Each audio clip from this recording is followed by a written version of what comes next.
The yacht arrived on a Wednesday morning, towed into Harborview Marina by a Coast Guard tender that had found it drifting 6 miles offshore. Cole watched it come in from the window of his garage. He had a mug of coffee in his hand that had gone cold an hour ago, and he was standing in the particular way he stood when something caught his attention. Weight on his left foot, shoulders slightly forward, not quite leaning but not quite upright either. His daughter was still asleep upstairs. School didn't start for another 40 minutes. The yacht was a Sunseeker Predator 74. He could tell from the hull lines even at this distance. Midnight blue, the kind of finish that cost more than most people's houses. It would have looked magnificent under power, cutting through open water at 30 knots. Right now it looked like something defeated. He finished the cold coffee and went back inside. Cole had moved to Kellerman's Point 3 years ago, after Sarah died. That's the way people in town said it. After Sarah died, as though her death was a landmark on a map, a place you could point to and say, here, this is where things changed. He didn't argue with that. It was accurate enough. He'd sold the house in Detroit, sold most of what came with it. He kept his tools, his daughter's things, and a 1968 Chevrolet C10 pickup that Sarah had bought him for their 10th anniversary, which he'd spent the better part of 2 years restoring and would never sell as long as he was breathing. The garage in Kellerman's Point was small. 3 bays, a parts room in the back, a loft above that he'd converted into living space because the rent was affordable and the commute to work was 11 steps. His daughter, Lily, was 9. She did her homework at the workbench while he changed oil, and she had opinions about which engine sounds were interesting and which were boring, and she was almost always right. The town knew him as Mr. Cole, or sometimes just Cole. He didn't have a sign on the garage. He didn't need one.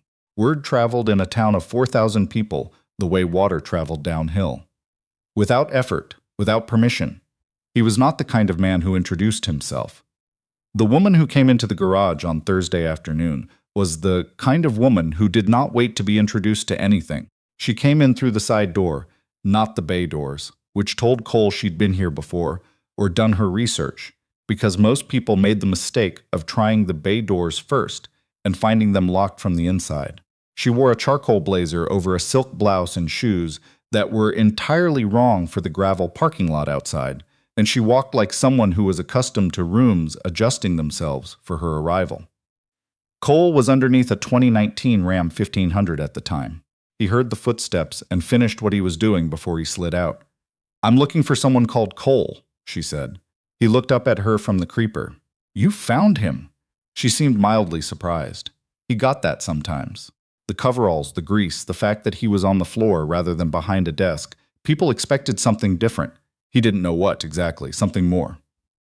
"My name is Victoria Strand," she said. "I own the Sunseeker that came in yesterday." He sat up. "The Predator 74. Yes." She studied him. "You know it?" "Saw it come in." He stood, pulled a rag from his back pocket, and wiped his hands in the way that accomplished less than it appeared to but was expected of him. "What's wrong with it?" "That," she said, "is what I've been trying to determine for the past 11 days.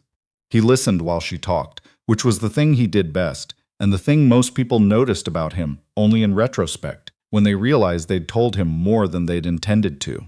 Victoria Strand was 44 years old and ran a marine investment fund out of Boston that managed, as best Cole could gather from the way she spoke about it, somewhere in the neighborhood of $3 billion.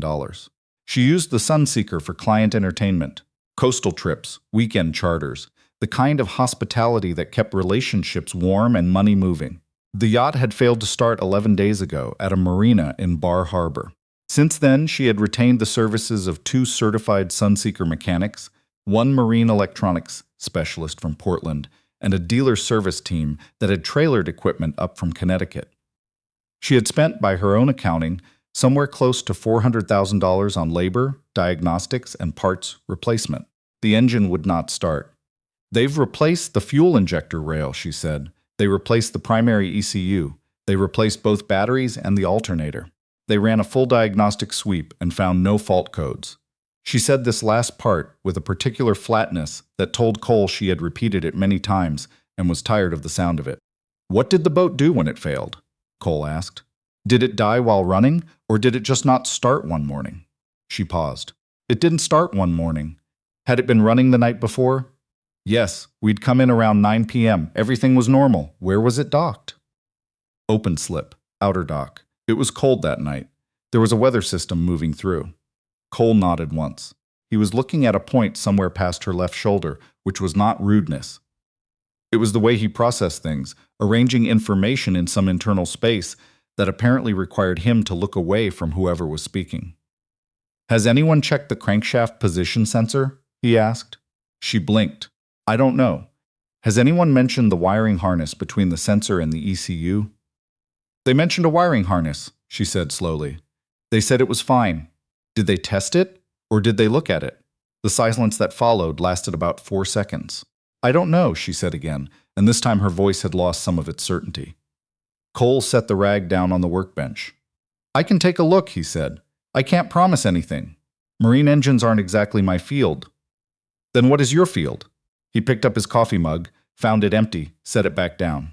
I spent 15 years as a powertrain engineer at an automotive firm in Detroit.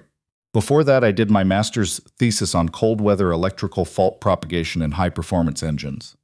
He paused. The physics is the same. The salt air is different, but the physics is the same.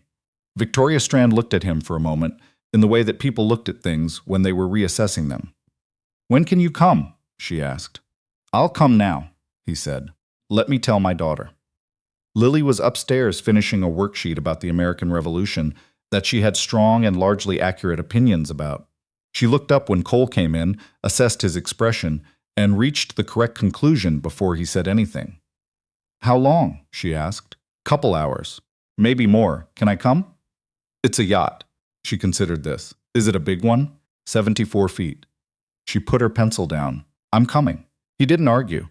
Lily at 9 had the quality that Lily at 3 had also had, which was an absolute clarity about which battles were worth fighting and which were not. Cole had figured out early that the best way to parent her was to win the important ones and let her have the rest. They walked down to the marina together, Lily with her backpack and her worksheet, Cole with a toolbox that had belonged to his father before him and showed it. The marina attendant met them at the gate. He was young, maybe 22, and he looked at Cole's coveralls with the particular expression of a person who has been told something and is deciding whether to believe it. Miss Strand's team is already on board, he said. They're expecting her technician. That's me, Cole said. The attendant looked at Lily. That's my daughter, Cole said. She'll stay in the cockpit. They walked down to slip 14. The Sunseeker sat in the water with the particular stillness of something that had given up trying. There were 3 men on the aft deck, 2 in Sunseeker-branded polos, 1 in a fleece vest with a Marine Electronics logo on the chest.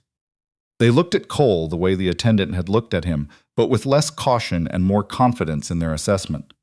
One of them, the taller one in the polo, came forward. Marcus, he said, extending a hand. I've been the lead tech on this, 11 days. He said it the way people said things they wanted credit for. Cole, said Cole, and shook his hand. This is a C-38 twin diesel configuration, Marcus said. We have been thorough. I'm sure you have, Cole said. Mind if I take a look? There was a pause. The kind of pause that happened when someone had spent 11 days on a problem and someone else was implying politely that they might have missed something. Be my guest, Marcus said. Cole spent the first 45 minutes doing nothing that looked like diagnosing. He walked the engine compartment slowly. He touched things. He smelled things. He looked at the wiring runs in the unhurried way of someone who was reading rather than searching. Following each line with his eyes from one end to the other, checking the routing, the connectors, the points where the harness passed through bulkhead grommets. Lily sat in the cockpit with her worksheet and a bag of pretzels that she had appeared to produce from nowhere, watching the water. Marcus watched Cole. The other 2 watched Marcus. Victoria Strand stood at the stern with her phone, answering emails, but Cole noticed she wasn't reading them. She was watching too, through her peripheral vision, in the careful way of someone who had learned to monitor things without appearing to. At the 48-minute mark, Cole stopped. He was crouched near the port engine, his hand resting on a section of wiring harness that ran behind the coolant reservoir. He hadn't reached for a tool. He was just looking. Mr. Marcus, he said. Marcus came over. This section here. Cole indicated a 12-inch run of harness with one finger. Has this been physically inspected? Not scanned, inspected. Marcus crouched beside him. We ran diagnostics on the full harness, no fault codes. That's not what I asked. A beat. It was visually inspected in position. Marcus said nothing. Cole reached into his toolbox and took out a small penlight. He shone it along the underside of the harness run, the side facing the engine block, the side that was not visible unless you removed the harness from its routing clips and turned it over. The insulation on 3 wires had cracked, not completely, not enough to cause an obvious short, just enough that when the temperature dropped overnight, when the metal contracted by thousandths of an inch and the clearances tightened, those 3 wires made intermittent contact with the aluminum of the engine block. Not a dead short, not something that would throw a fault code. Just enough resistance. Just enough in the cold to prevent the crankshaft position sensor from sending a clean signal to the ECU. Without that signal, the ECU would not permit ignition. Marcus stared at the harness for a long moment. That's, he started, and then stopped. Cold weather, Cole said, not unkindly. It only matters when the temperature drops. In the shop, with the engine warmed up, you'd never see it. He stood up and looked at Victoria Strand, who had come to stand at the entrance to the engine compartment. She was looking at the harness. Then she looked at Cole. That's it, she said. That's probably it, he said. I'd want to test it before I told you for certain. But yes, that's probably it. He fixed it in the way he fixed everything, which was carefully and without drama. He rerouted the damaged section, replaced the 3 affected wires with marine-grade cable from his toolbox, resecured the harness with proper clips at the correct intervals so the run wouldn't vibrate loose over time. He tested each wire before he closed it up. He tested the circuit after. He did not hurry. Lily had finished her worksheet and was now talking to the marina attendant, who had come down to watch and had apparently said something that Lily found worth engaging with. Cole could hear her explaining something about the American Revolution with the particular authority of a 9-year-old who has just done her homework on the subject. When he was done, he closed the engine compartment, climbed into the helm seat, and turned the key. The engines turned over, both of them simultaneously, with the low throaty resonance of 2,600 horsepower finding itself. Nobody on the boat said anything for a moment. Then Marcus made a sound that was not quite a word. One of the other technicians sat down on the gunwale. The man in the fleece vest took off his hat and held it. Victoria Strand stood at the stern with her hands at her sides, looking at the water moving past the hull from the prop wash. Her back was to Cole. He couldn't see her face. He shut the engines down and climbed out of the helm seat. "You'll want to replace the full harness section," he said to Marcus. "What I did is a solid repair, but at sea and salt air you want new cable throughout. I can give you the spec." Marcus nodded. He looked at Cole with an expression that Cole had seen before and did not particularly enjoy. Not hostility, not admiration exactly, but something in between, the look of a person recalculating. "Where did you come from?" Marcus said. Cole picked up his toolbox. "Up the road," he said. Victoria Strand was waiting for him at the stern.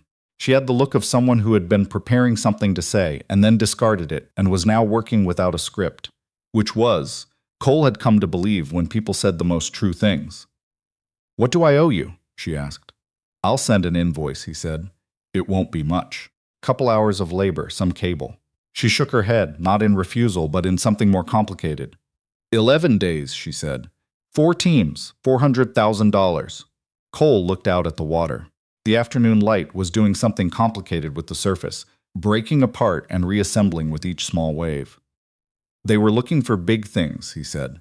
"Sometimes it's the small things. A few thousandths of an inch of cracked insulation. Temperature matters." He paused. "Nobody thinks to check for what they can't see." She was quiet for a moment. "You knew what to look for." "I had a theory. I got lucky that I was right." "That's not luck," she said. He didn't argue. He wasn't sure she was wrong. "My firm," she said, and then stopped. "I have a permanent contract position. Marine technical consultant. For events, for charters, for whenever we're taking clients out. It pays." She named a number that was, by Cole's quick calculation, more than the garage made in a year. He picked up his toolbox. "I appreciate that," he said. "I do. But you're not going to take it." He thought about the garage, about the workbench where Lily did her homework, about the C-10 in the back bay that he'd been restoring for 18 months and was almost done, about the town of 4,000 people where everyone knew what time he opened and what time he closed and where his daughter went to school. I'm right where I need to be, he said. She looked at him, not the assessing look from earlier, something quieter. You know what the hardest thing is about running $3 billion, she said. You spend all your time managing variables, trying to eliminate uncertainty. But you can't eliminate it. You can only, she stopped. Account for it, Cole said. Yes. They stood for a moment in the particular silence of two people who have just understood each other across a gap that was wide, but not, it turned out, uncrossable. Send me the invoice, she said finally. I will, he said. Lily appeared at his elbow with her backpack and her empty pretzel bag, and the completed worksheet and the absolute confidence of someone who had managed her afternoon well. Ready? She asked. Ready, Cole said. They walked back up the dock together, past the other boats, past the marina office where the attendant watched them go, past the gate where the gravel parking lot started, and the town of Kellerman's Point resumed its ordinary business. The late afternoon light was long and amber across the water. The Sunseeker sat in its slip, engines quiet now, hull gleaming, waiting for something or ready for it. Cole couldn't tell which and suspected it didn't matter. He put his toolbox in the truck. Lily climbed into the passenger seat and opened a new worksheet. That was interesting, she said, with the measured tone she used when something had exceeded expectations. Yeah, Cole said. He started the truck. The C10 engine caught on the first turn, as it always did, and settled into the idle he'd spent 6 months tuning. Low and even, the kind of sound that meant everything inside was doing exactly what it was supposed to do. What was wrong with the boat? Lily asked. A few wires, Cole said. They couldn't handle the cold. She thought about this. That seems like a small thing to cause such a big problem. Most big problems start small, Cole said. That's what makes them hard to find. She wrote something on her worksheet. He didn't ask what. They drove back up the road toward the garage, through the amber light and the salt air, past the houses and the hardware store and the bakery that closed at 4, through the town that knew his name and his hours and the sound of his truck. And Cole thought about the small things, the hairline cracks, the thousandths of an inch, the invisible failures that accumulated in the cold until everything stopped. And he thought about what it took to find them. Not more equipment, not more money, not more certainty. Just patience and attention and the willingness to turn the harness over and look at the side nobody had thought to look at. He pulled into the garage and killed the engine. The quiet came in around them, the particular quiet of a late Thursday afternoon in a small town. And it was, he thought, exactly the right kind.